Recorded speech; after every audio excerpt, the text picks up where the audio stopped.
आगे बढ़ते हुए हम लोग प्रश्नावली 2.2 में ही प्रश्न क्रमांक 1 का ही प्रश्न क्रमांक 3 करने वाले हैं। इसमें भी हमें शून्य ज्ञात करना है और शून्यकों तथा गुणांकों के बीच जो संबंध है उसकी सत्यता की जांच करनी है। तो आइए सबसे पहले हम लिखेंगे दिया गया बहुपद। तो ये हमें बहुपद दिया गया है। अब इसको हम थोड़ा सा व्यवस्थित कर लेते हैं। तो हम लिखेंगे व्यवस्थित करने पर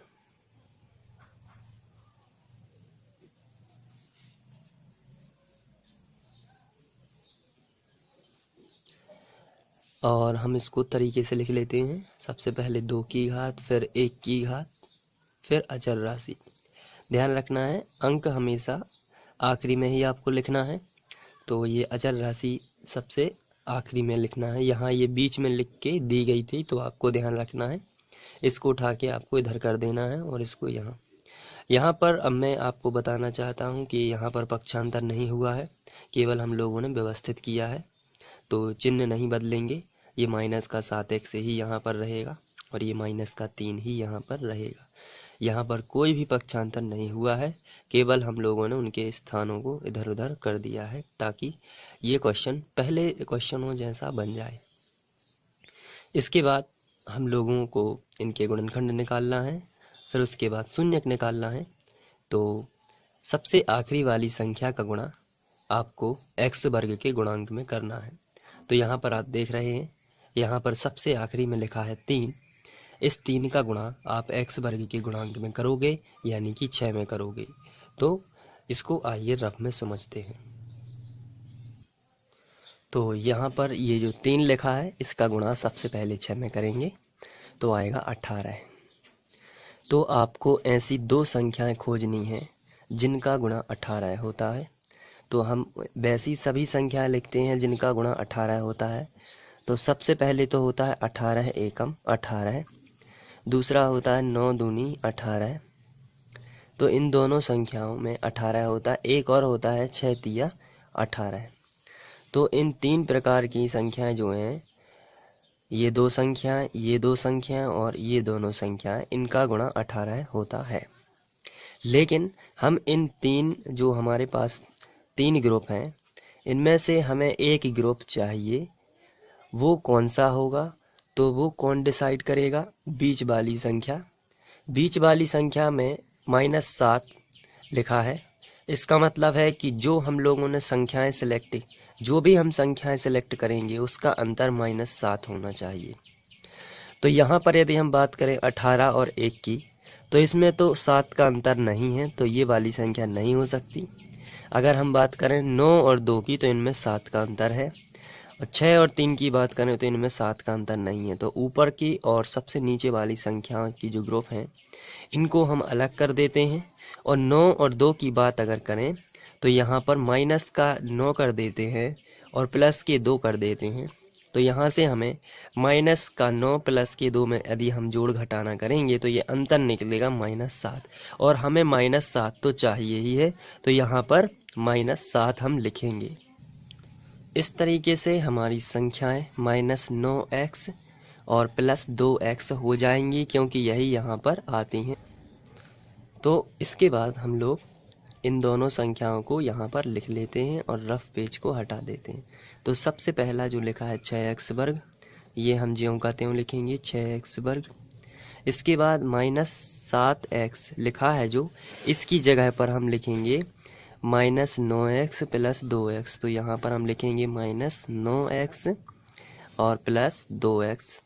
और फिर इसके बाद जो -3 लिखा है इसको हम ज्यों का त्यों -3 ही लिखेंगे। तो आपको ध्यान रखना है, शुरू वाली संख्या ज्यों की त्यों लिखी जाती है, आखिरी वाली संख्या भी ज्यों की त्यों लिखी जाती है, लेकिन जो बीच वाली संख्या होती है उसको हम तोड़ के लिखते हैं -9x + 2x। और इस तरीके से तोड़ते हैं ताकि इनके गुणा में भी उनका गुणा आए। जैसे 3 18, तो 9 दूनी 18, और -9 में से +2 जाएगा तो -7 भी आ जाएगा। चलिए अब आगे बढ़ते हैं। यहाँ पर आप देख रहे हैं कि हमें 4 पद मिल चुके हैं, 1 2 3 4। सबसे पहले यहाँ पर आप बराबर लगाएंगे। अब आपको बड़े ही ध्यान से समझना है।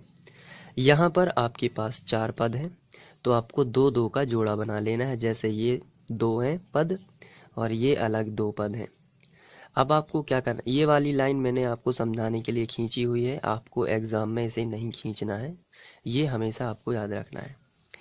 अब इन दोनों जोड़े में से आपको कॉमन निकालना है। तो कोई भी चीज़ उभयनिष्ठ कैसे निकलती है? उभयनिष्ठ का मतलब होता है कॉमन, जो वो चीज़ दोनों के पास होना चाहिए। तो यहाँ पर हम बात करें 6, तो 6 की दुनिया में 9 नहीं आता है, क्योंकि 6 एकम 6 और 6 दूनी 12 हो जाता है। तो यहाँ पर हम 6 उभयनिष्ठ नहीं निकाल सकते, क्योंकि इसका भाग इसमें नहीं जा पाता है। लेकिन हम ऐसी संख्या निकाल सकते हैं कॉमन जो दोनों के पास है। तो यहाँ पर यदि हम बात करें 6 और 9, तो यहाँ पर 3 जो है ऐसी संख्या है जो इसमें भी भाग चला जाता है उसका, और इस 9 में भी उसका भाग चला जाता है। तो इसलिए हम लिखेंगे 3 दूनी 6, 3 तिरका 9। तो 3 एक ऐसी संख्या है जो दोनों से उभयनिष्ठ निकल सकती है। साथ ही साथ यहाँ पर x है, यहाँ पर भी x है। आप देख सकते हैं यहाँ पर x वर्ग है, यहाँ पर x है, तो हम x कॉमन निकाल लेंगे यहाँ से।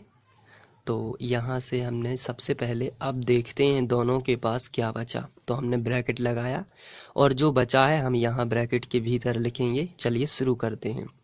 3 की दूनियाँ पढ़ते हैं, 3 दूनी 6, तो यहाँ पर 2 बार गया, तो हमें सबसे पहले तो 2 लिखना है। अब 3 दूनी 6 हो गया, संख्या निपट जाती है। इसके बाद x की बात करते हैं। यहाँ x वर्ग था, एक x कॉमन आ गया, तो एक x बच गया यहाँ पर। तो आपको ध्यान रखना है, पहले संख्या का संख्या में, x का x में भाग जाता है। तो 3 दूनी 6, 2 बार गया, x का x में हुआ, तो 2x होने के बावजूद यहाँ एक x बच गया, क्योंकि एक ही x हमने कॉमन निकाला है। आइए अब माइनस लगा है तो माइनस लगा देते हैं। यहाँ पर देखते हैं, अब इसमें इसका भाग जाएगा तो संख्या का संख्या में जाएगा। 3 तिरका 9, कितने बार गया? 3 बार। 3 तिरका 9, और x जो है इसको हमने कॉमन निकाल लिया, तो यहाँ पर कुछ नहीं बचा, क्योंकि एक ही x था जो कॉमन निकल गया। तो हमारा ब्रैकेट के भीतर आया 2x माइनस 3। अब यहाँ पर हम देखते हैं इन दोनों में से क्या कॉमन आता है। तो हमने देखा कि यहाँ पर 2 है, लेकिन यहाँ पर 2 नहीं है। यहाँ पर 3 है, लेकिन यहाँ पर 3 नहीं है। यहाँ पर x है, लेकिन यहाँ पर x नहीं है। इससे पता चलता है कि इन दोनों में से ऐसी कोई भी संख्या नहीं है जो कॉमन आ रही हो। ऐसी स्थिति में आपको ध्यान रखना है, जब कोई भी संख्या कॉमन ना आए तो वहाँ पर एक कॉमन आ जाता है। तो हम यहाँ पर प्लस चिन्ह के साथ एक कॉमन लगा सकते हैं, तो प्लस, और यहाँ पर एक कॉमन लिख सकते हैं। तो एक, ये जो प्लस है इसको मैंने ज्यों का त्यों लगाया है और एक कॉमन निकाल लिया है। तो इस तरीके से आप कॉमन निकाल के, फिर चूंकि प्लस बाहर है तो कोई भी डर नहीं रहता है, लेकिन जब माइनस बाहर होता है तो अंदर का चिन्ह बदल जाता है। यहाँ पर माइनस नहीं है, इसलिए अंदर का कोई भी चिन्ह ना बदलते हुए हम इस संख्या को ज्यों का त्यों लिखेंगे, जो कि है 2x माइनस 3। अब यहाँ पर हमारे पास 2 ब्रैकेट हैं, पहला ब्रैकेट और दूसरा ब्रैकेट। तो हम इन 2 ब्रैकेट की जगह पर एक ही ब्रैकेट लिख देते हैं, जो कि है 2x माइनस 3, और बाकी जो ब्रैकेट में नहीं है उसको ब्रैकेट में लिख देते हैं, यानी कि 3x धन 1, इसको हम ब्रैकेट में लिख देते हैं। तो यह आएगा 3x धन 1। इस तरीके से हमें ऊपर वाले बहुपद जो हमें दिया गया था, इसका गुणनखंड इसके गुणनखंड हम निकाल चुके हैं, जो कि हैं 2x माइनस 3 और 3x प्लस 1। अब हमें इनके शून्यक निकालना है, तो गुणनखंड के बराबर हमें 0 करना होता है, तब हम शून्यक निकाल लेते हैं। आइए करते हैं। सबसे पहला जो है 2x ऋण 3, तो इसके बराबर 0 करते हैं। तो यहाँ पर हम लिखेंगे 2x माइनस 3 और बराबर में करेंगे 0। इसी तरीके से दूसरे ब्रैकेट के लिए भी हम बराबर में 0 कर देते हैं, बीच में लिखेंगे यहाँ, और इसके बराबर भी हम 0 कर देते हैं। तो हमें मिलेगा 3x प्लस 1 बराबर 0। तो पहले ब्रैकेट के बराबर भी आपको 0 कर देना है और दूसरे ब्रैकेट के बराबर भी आपको 0 कर देना है। इतना काम करने के बाद आपको यहाँ पर जो है पक्षांतर करना है। सबसे पहले अंक फिर उसके बाद माइनस वाला या प्लस माइनस का पक्षांतर पहले करते हैं, उसके बाद गुणा वाली संख्या का करते हैं। तो यहाँ पर लिखा है -3, तो यहाँ पर जो -3 लिखा हुआ है इसका पक्षांतर इस तरफ करते हैं। तो हम लिखेंगे 2x, जो -3 इस तरफ आएगा तो ये प्लस का हो जाएगा, 2x बराबर आएगा 3। बिल्कुल इसी तरीके से इस तरफ भी करेंगे। तो ये जो 3x है इसके साथ में ये +1 लिखा हुआ है, इसका हम पक्षांतर इस तरफ करते हैं तो 0 तो अपने आप ही हट जाएगा, और जो +1 है इसका आएगा -1 यहाँ पर। इसके बाद आगे बढ़ते हैं और यहाँ पर देखते हैं 2 जो है x के साथ में गुणा में है, और गुणा वाली संख्या का पक्षांतर बटे में होता है, तो x बराबर आता है 3/2। यहाँ भी x बराबर आएगा -1/3। देखिए यहाँ पर 3 जो है वो गुणा में है तो बटे में आ जाता है। तो यहाँ पर हमें शून्यक 2 मिल जाते हैं। पहला शून्यक है 3/2 और दूसरा शून्यक है -1/3। तो हम लिखेंगे अतः शून्यक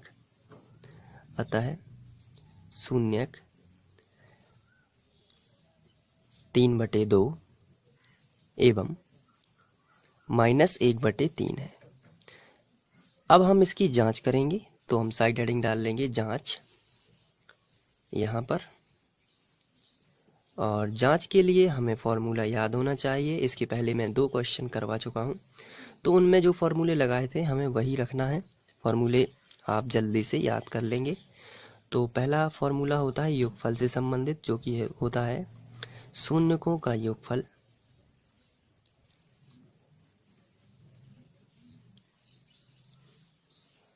बराबर ऋण x का गुणांक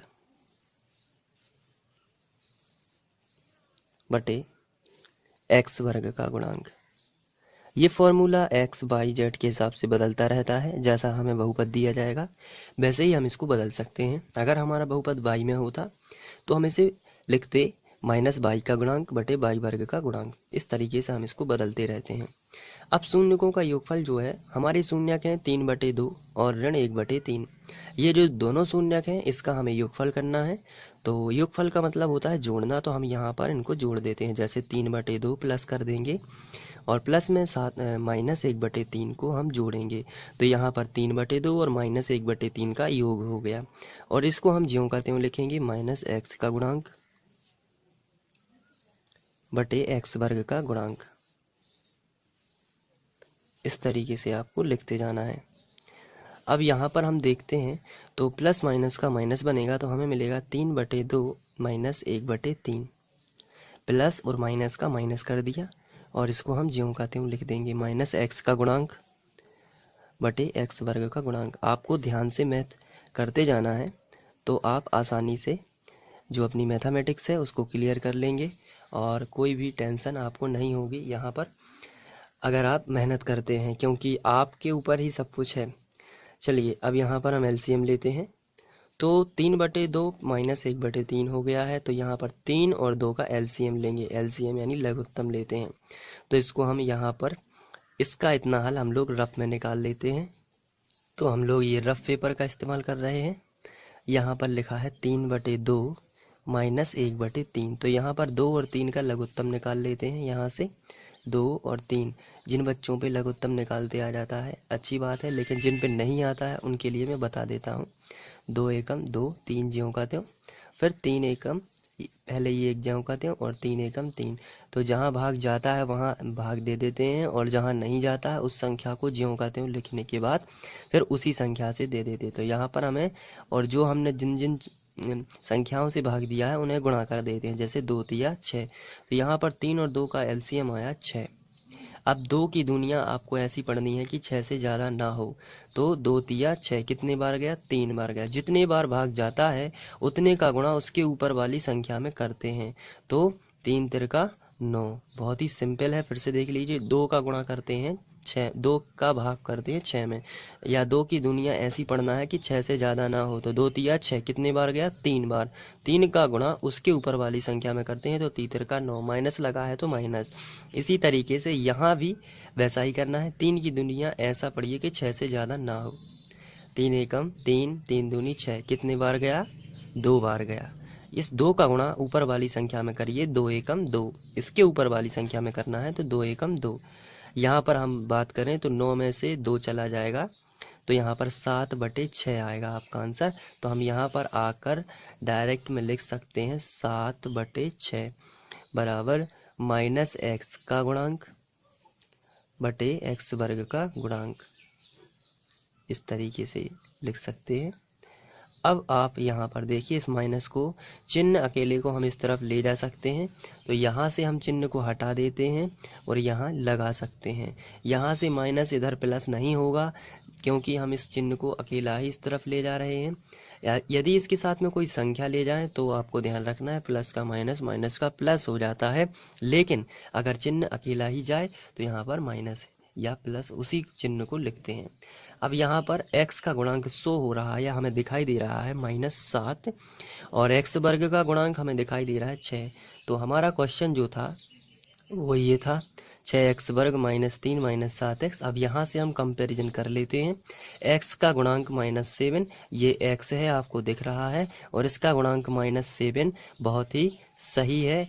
इससे पता चलता है कि शून्य सही है। साथ ही साथ x वर्ग का गुणांक जो देखते हैं हम, x वर्ग का गुणांक कितना है, 6 है। यहाँ भी x वर्ग का गुणांक 6 ही है। तो यहाँ से हमने संबंध स्थापित कर लिया और जांच भी कर ली है। अब हम शून्यकों का गुणनफल के जरिए इसको हल करेंगे। अभी ये योगफल के जरिए हमने किया है, तो इसके बाद हम शून्यकों का गुणनफल का फॉर्मूला लगाएंगे। वो फॉर्मूला भी आपको याद होना चाहिए। शून्यकों का गुणनफल के लिए फॉर्मूला होता है अचर राशि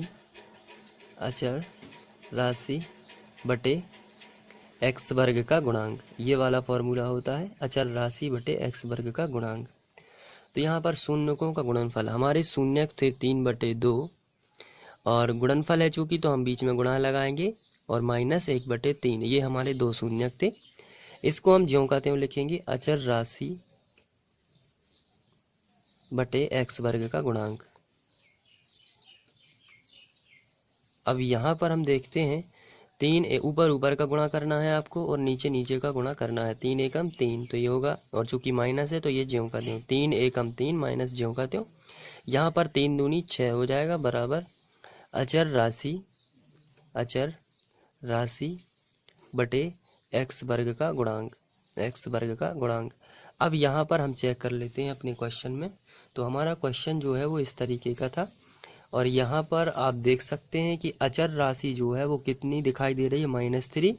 यहाँ पर अचर राशि भी -3 ही है, और x वर्ग का गुणांक कितना दिखाई दे रहा है, 6।